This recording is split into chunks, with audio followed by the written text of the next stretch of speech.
Здравствуйте, мои дорогие! С вами снова я, мама-рукодельница. И сегодня я не буду показывать мастер-класс моих любимых бантиков, а я хочу коснуться более важной проблемы. Сейчас зачастую дети не могут себе занять и очень зависят от гаджетов. Моим девочкам 3 года младше и 7 лет старше, и да, они очень любят смотреть мультфильмы. И, конечно же, я стараюсь ограничивать их в этом, но после таких ограничений начинаю слышать: «Мама, мне скучно». Вот после этого, естественно, что мне остается делать? Я начинаю искать какие-то способы, чтобы чем-то их увлечь. Сегодня я хочу показать, собственно, очень простой способ, чем можно увлечь ребенка. Это домашний безопасный пластилин.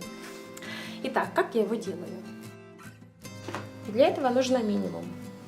Нам понадобится венчик, стакан воды, краситель я использую природный, растительное масло и мука, обычная пшеничная мука.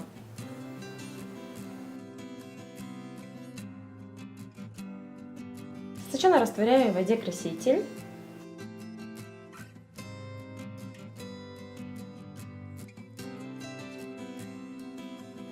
И понемногу начинаю добавлять муки и как-то замешивать тесто. В общем, дальше мешаем, мешаем и снова мешаем. Кстати, сам процесс тоже очень нравится детям. Они очень любят взбивать что-то, мешать, замешивать. Поэтому с ними тоже можно делать пластилин.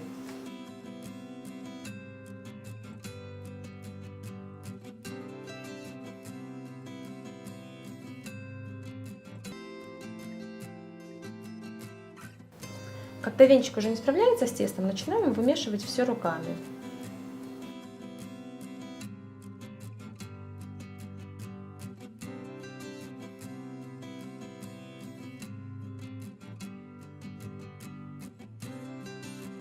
Далее периодически добавляем растительное масло.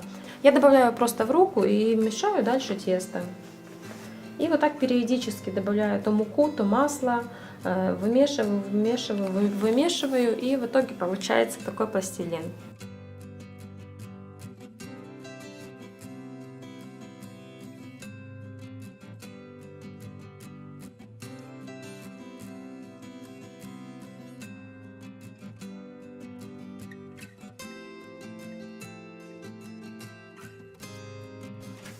Итак, чем этот пластилин отличается от обычного? Во-первых, он безопасный, то есть там только природные ингредиенты, скажем так. А во-вторых, если ребенку нравится лепить из пластилина мелкие детали, фигурки, зверюшек, то этот пластилин сюда не подойдет.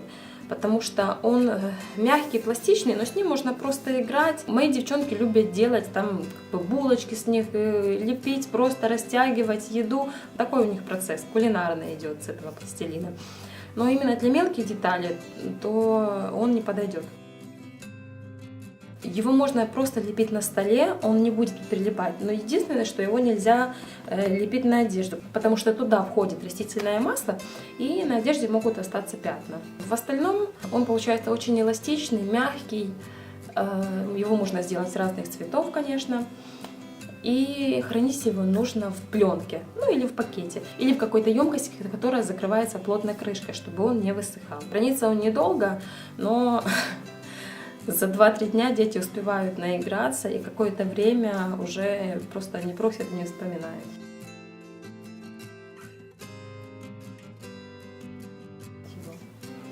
Вот и все. А если вам понравилось видео, ставьте лайки, пишите, получился ли у вас пластилин, понравился ли вам он. И будьте с нами, подписывайтесь на наш канал.